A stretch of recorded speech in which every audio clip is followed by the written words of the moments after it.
Queridos hermanos, iniciamos la lección divina de este día lunes 20 de marzo, en que celebramos la solemnidad de San José, esposo de la bienaventurada Virgen María. Por la señal de la Santa Cruz de nuestros enemigos, líbranos, Señor Dios nuestro, en el nombre del Padre, y del Hijo, y del Espíritu Santo. Amén. Señor mío y Dios mío, creo firmemente que estás aquí, que me ves, que me oyes. Te adoro con profunda reverencia, te pido perdón de mis pecados y gracia para hacer con fruto este tiempo de lección divina. Madre mía Inmaculada, San José, mi Padre y Señor, Ángel de mi guarda, interceded por mí. Como sabemos, el día 19 de marzo es la fiesta de San José. Como cayó domingo, la celebramos hoy día 20 de marzo, porque no puede suspenderse la solemnidad del domingo, y peor en domingo en tiempo de Cuaresma. Pero hoy día, llenos de alegría, celebramos esta fiesta a San José, nuestro Padre y Señor. En la primera lectura de esta solemnidad, leemos el segundo libro de Samuel, capítulo 7, versículos 4 al 5, 12 al 14 y 16. En aquellos días el Señor le habló al profeta Natán y le dijo: Ve y dile a mi siervo David que el Señor le manda decir esto: Cuando tus días se hayan cumplido y descanses para siempre con tus padres, engrandeceré a tu hijo, sangre de tu sangre, y consolidaré su reino. Él me construirá una casa y yo consolidaré su trono para siempre. Yo seré para él un padre y él será para mí un hijo. Tu casa y tu reino permanecerán para siempre ante mí y tu trono será estable eternamente. Palabra de Dios.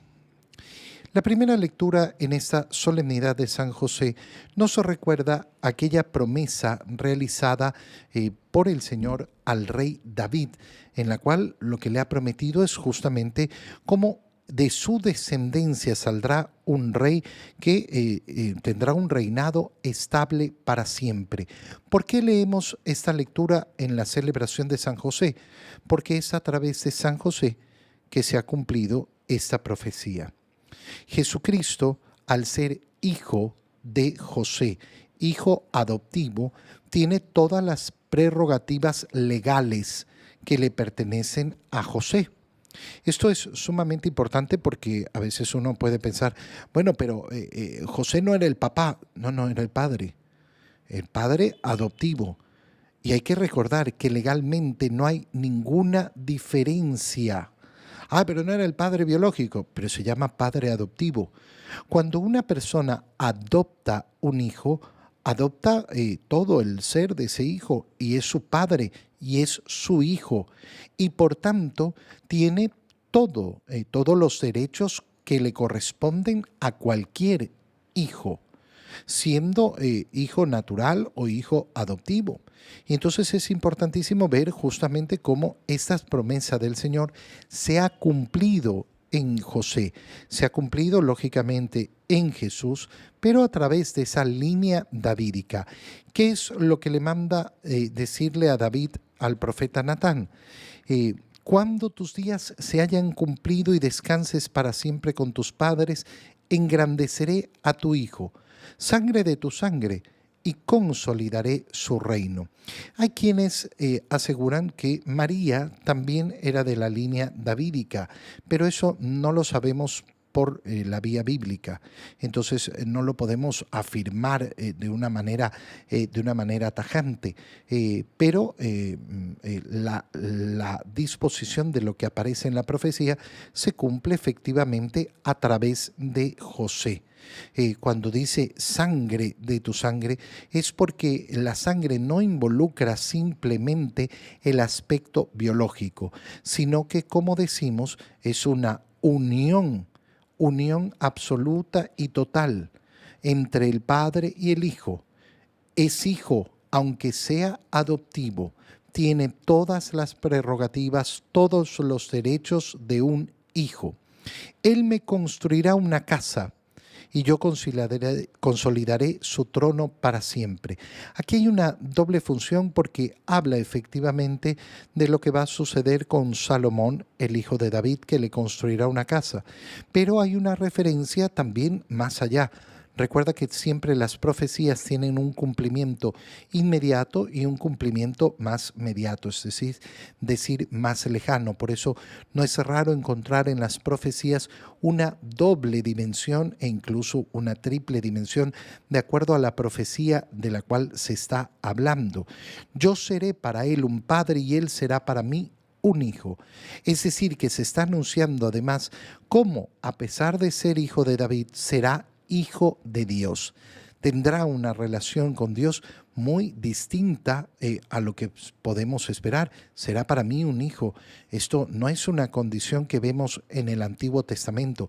La podremos observar solamente a partir de nuestro Señor Jesucristo. En la segunda lectura leemos la carta de San Pablo a los Romanos, capítulo 4, versículo 13, 16 al 18 y 22. Hermanos, la promesa que Dios hizo a Abraham y a sus descendientes de que ellos heredarían el mundo no dependía de la observancia de la ley, sino de la justificación obtenida mediante la fe. En esa forma, por medio de la fe, que es gratuita, queda asegurada la promesa para todos sus descendientes, no solo para aquellos que cumplen la ley, sino también para todos los que tienen la fe de Abraham. Entonces, Él es Padre de todos nosotros, como dice la Escritura, te he constituido Padre de todos los pueblos. Así pues, Abraham es nuestro Padre delante de aquel Dios en quien creyó y que da la vida a los muertos y llama a la existencia a las cosas que todavía no existen. Él, esperando contra toda esperanza, creyó que habría de ser Padre de muchos pueblos conforme a lo que Dios le había prometido. Así de numerosa será tu descendencia. Por eso Dios le acreditó esta fe como justicia. Palabra de Dios. La segunda lectura que hacemos en esta solemnidad de San José nos recuerda la promesa hecha por Dios a Abraham. Entonces, fíjate, primera lectura, la profecía hecha por Natán al rey David. Jesús va a ser de la línea davídica por José. Y nos recuerda también la promesa hecha a Abraham, que hace que efectivamente José tenga su importancia también en esto. ¿Por qué?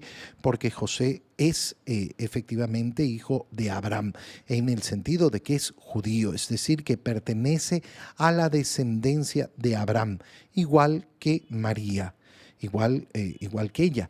Y entonces también se cumple en José esa profecía hecha a Abraham, esa promesa. De sus descendencias saldría esa heredad para el mundo, que dependía de la observancia no de la ley, sino de la justificación obtenida por la fe. ¿Qué significa? Significa que no se trata, para llegar a la salvación, simplemente de un cumplimiento de la ley, sino que se trata de recibir de Dios la fe y vivir la fe a través de creer en la palabra de Dios. En José tenemos a un hombre que creyó en la palabra de Dios, sí, por supuesto. Le creyó a Dios y recibió a María, su esposa. La recibió, ya lo veremos en el Evangelio, pero creyó en la palabra del Señor y se constituyó como ese padre adoptivo de Jesús, como ese custodio de los grandes tesoros que son María y Jesús, es decir, el mejor y el más grande de los custodios. En esta forma, por medio de la fe, que es gratuita, queda asegurada la promesa para todos los descendientes. Es decir, que nos va a transformar verdaderamente en hijos de Dios, merecedores de esta promesa hecha a Abraham. No simplemente la ley, es decir, el simple hecho de ser judío, de ser descendiente de Abraham, sino de unirnos a la misma fe que tuvo Abraham. ¿Qué quiere decir esto? creer en la palabra de Dios. Abraham es nuestro padre delante de Dios, en quien creyó y que da la vida a los muertos y llama la existencia de las cosas. Entonces nos unimos por eso a esa promesa hecha a Abraham por medio de la fe. En el Evangelio, leemos el Evangelio de San Mateo, capítulo 1, versículos 16, 18 al 21 y 24. Jacob engendró a José, el esposo de María, de la cual nació Jesús llamado Cristo. Cristo vino al mundo de la siguiente manera: estando María, su madre, desposada con José, y antes de que vivieran juntos, sucedió que ella, por obra del Espíritu Santo, estaba esperando un hijo. José, su esposo, que era hombre justo, no queriendo ponerla en evidencia, pensó dejarla en secreto.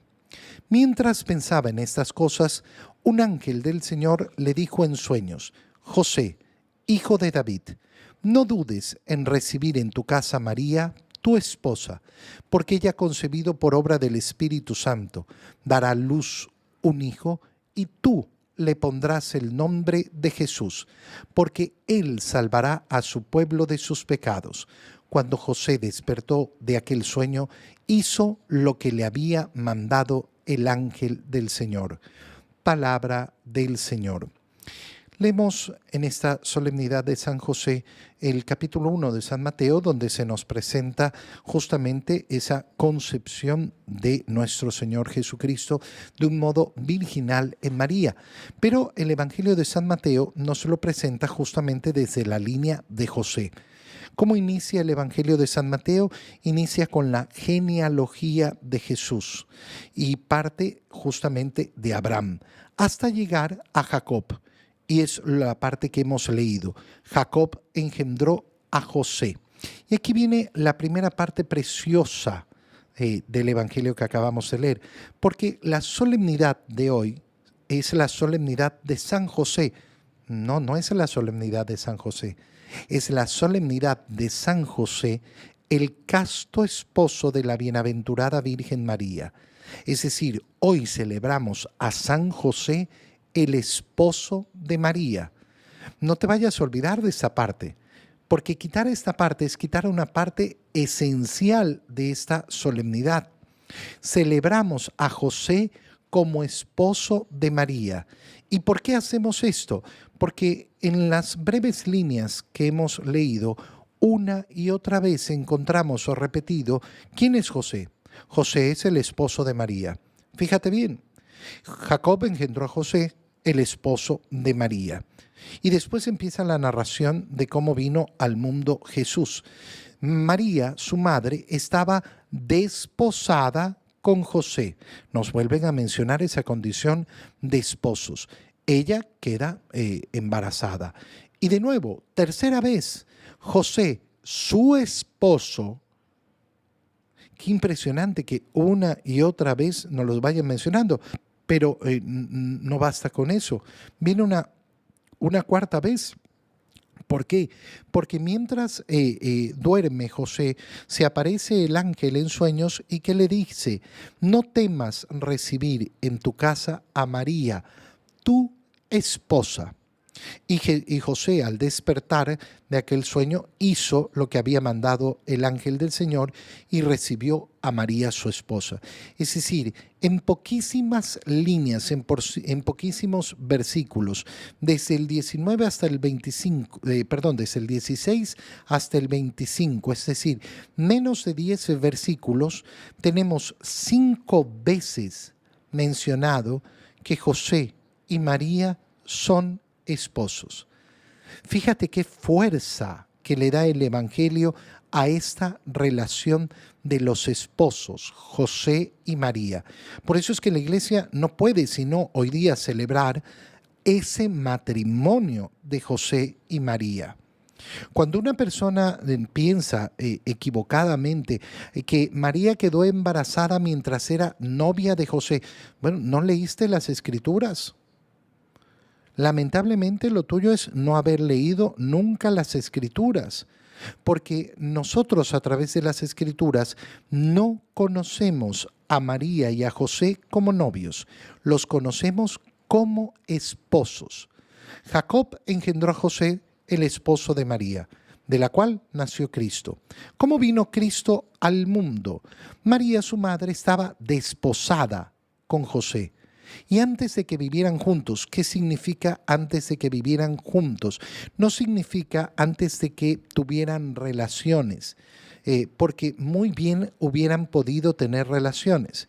Hay que entender siempre que ese estar desposada y vivir juntos es parte de la condición del matrimonio judío, que se divide entre el momento de los desposorios, cuando ya el esposo y la esposa celebran su matrimonio, se entregan el uno al otro, es decir, son constituidos como una sola carne, tal y como lo estableció Dios desde el principio, desde la creación.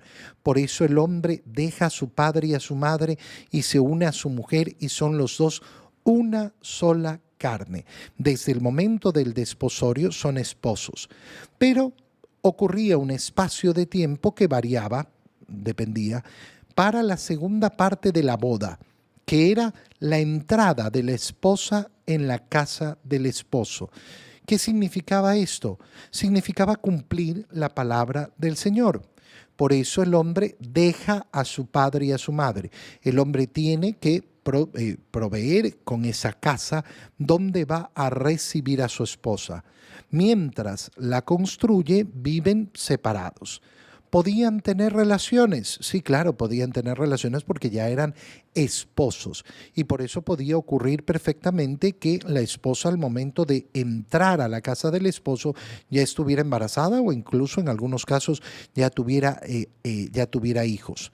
Entonces, el tema de que no hayan tenido relaciones no tiene nada que ver con la condición de desposados, sino que tiene que ver con ese matrimonio virginal que han decidido tener José y María.